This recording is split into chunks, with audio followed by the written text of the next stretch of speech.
तो चलिए बुलेटिन की शुरुआत करते हैं और सबसे पहले आपको बता दें सूबे की बड़ी और अहम जानकारी है। उत्तर प्रदेश के बीजेपी अध्यक्ष की जिम्मेदारी को लेकर जारी अटकलों पर विराम लग गया है। कैसे लगा है? क्योंकि बीजेपी ने पंचायती राज मंत्री भूपेंद्र चौधरी, जिनको कि आजमगढ़ से बुला लिया गया था, जेपी नड्डा से इनकी देर शाम 25 मिनट से ज्यादा वक्त तक मुलाकात भी चली थी, उनको प्रदेश अध्यक्ष की कमान सौंप दी गई है।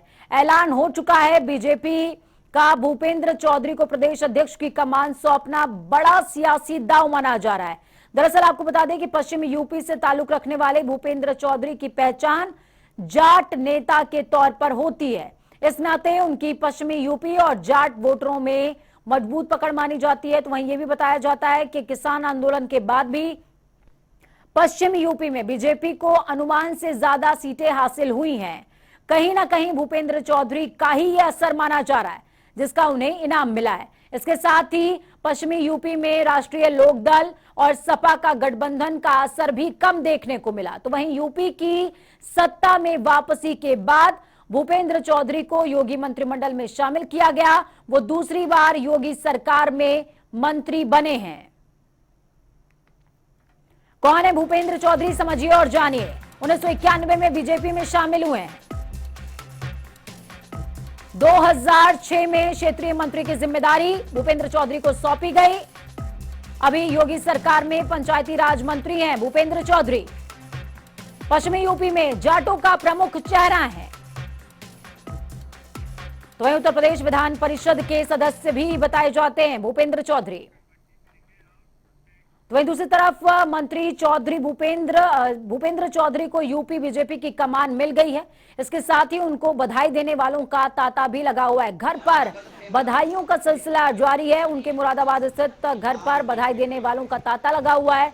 उनके परिवार वालों को बधाई देने और मिठाई खिलाने के लिए लोग पहुंच रहे हैं। तस्वीर आपको दिखा रहे हैं, ये भूपेंद्र चौधरी के आवास की तस्वीरें हैं। मुरादाबाद स्थित उनका आवास, जहां पर उनकी पत्नी, उनके बेटे काफी ज्यादा खुश। बीजेपी प्रदेश अध्यक्ष बनाया गया है उनको।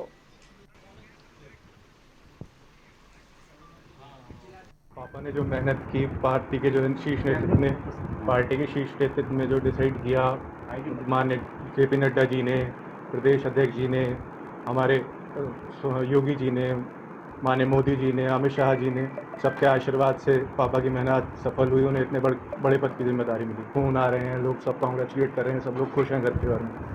पापा ने जो मेहनत की, पार्टी के जो शीर्ष नेतृत्व ने, पार्टी के शीर्ष नेतृत्व में जो डिसाइड किया, माननीय जेपी नड्डा जी ने, प्रदेश अध्यक्ष जी ने, हमारे योगी जी ने। तो भूपेंद्र चौधरी के बेटे को सुन रहे थे आप। वो साफ तौर पर कह रहे हैं कि वो काफी खुश हैं, लोगों की बधाइयां उनको आ रही हैं और परिवार वालों में भी खुशी की लहर है। रिश्तेदार भी काफी खुश नजर आ रहे हैं। चलिए, ज्यादा जानकारी के लिए हमारे साथ में के उपाध्याय जी जुड़ चुके हैं, संपादक हैं आप उत्तर प्रदेश उत्तराखंड के।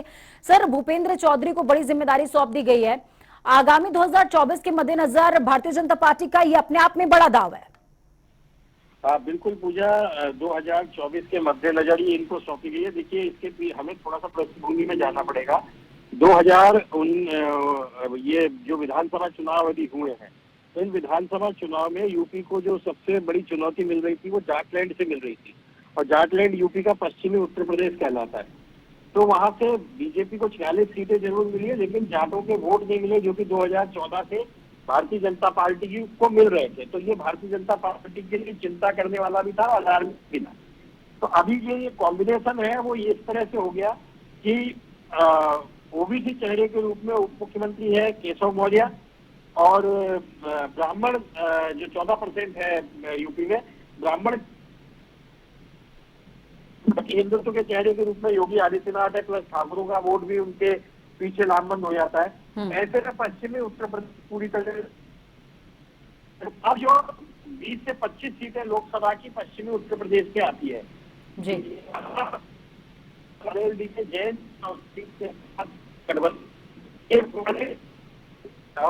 सर, आपका संपर्क बहुत ज्यादा ठीक से नहीं हो पा रहा है, आपकी आवाज थोड़ी सी बाधित हो रही है। एक बार फिर से हमारी कोशिश होगी कि आपको कॉल लगाया जाए। तो सर जुड़े हमारे साथ में, जिन्होंने साफ तौर पर आपको बताया कि किस तरीके से उत्तर प्रदेश में पश्चिमांचल का जो कहीं ना कहीं समीकरण है वो बहुत ज्यादा महत्व रखता है। और लोकसभा चुनाव, आगामी लोकसभा चुनाव के मद्देनजर भी ये जो समीकरण है बेहद खास है।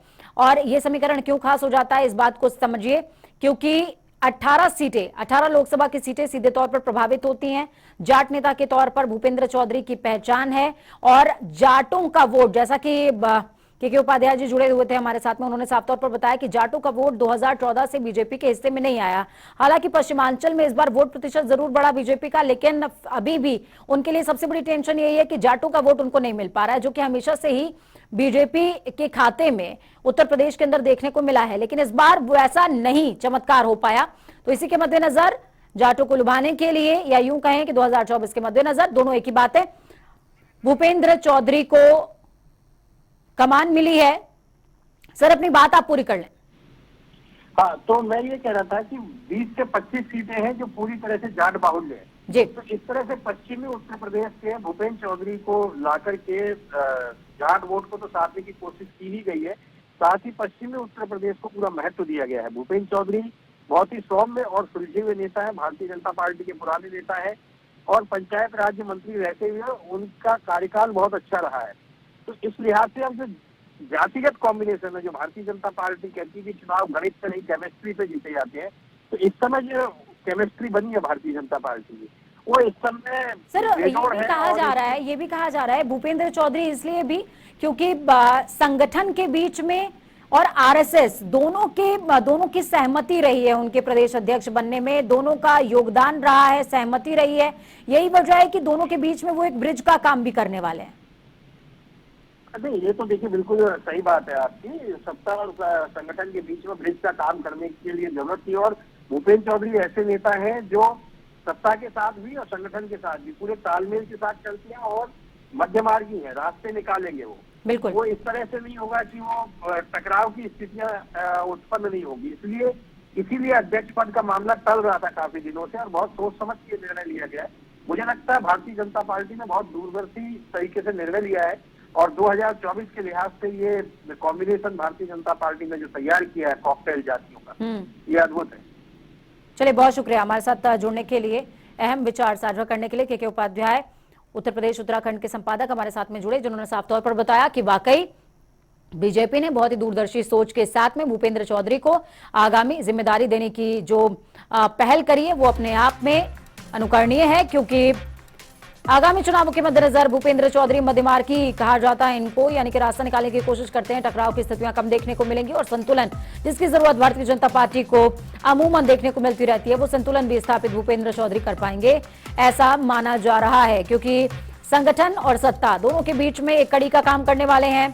उत्तर प्रदेश विधान परिषद के सदस्य हैं भूपेंद्र चौधरी, पंचायती राज मंत्री की भूमिका मौजूदा वक्त में निभा रहे हैं। 1991 में बीजेपी में शामिल हुए थे, उसके बाद से लगातार, और ऐसा यह भी कहा जा रहा है कि विधानसभा चुनावों के दौरान भूपेंद्र चौधरी की बेहद अहम भूमिका रही है पश्चिमांचल में वोटों को हासिल करने में, क्योंकि जिस तरीके से राष्ट्रीय लोकदल और सपा के बीच में गठबंधन रहा, माना जा रहा था कि पश्चिम यूपी में बीजेपी को सीटें नहीं मिल पाएंगी, लेकिन जिस तरीके का अनुमान था उस अनुमान को धराशायी करते हुए भारतीय जनता पार्टी ने प्रदर्शन बहुत बेहतर किया। और इस प्रदर्शन के पीछे अगर चेहरा कोई माना जा रहा था तो वो चेहरा थे भूपेंद्र चौधरी, और इसी का इनाम भारतीय जनता पार्टी ने भूपेंद्र चौधरी को दिया है। घर में खुशी की लहर, तस्वीरें आपको दिखा रहे हैं, उनकी पत्नी, बेटे सभी खुश हैं। एक बार फिर से आपको सुनाएंगे कि भूपेंद्र चौधरी के बेटे क्या कुछ कह रहे हैं।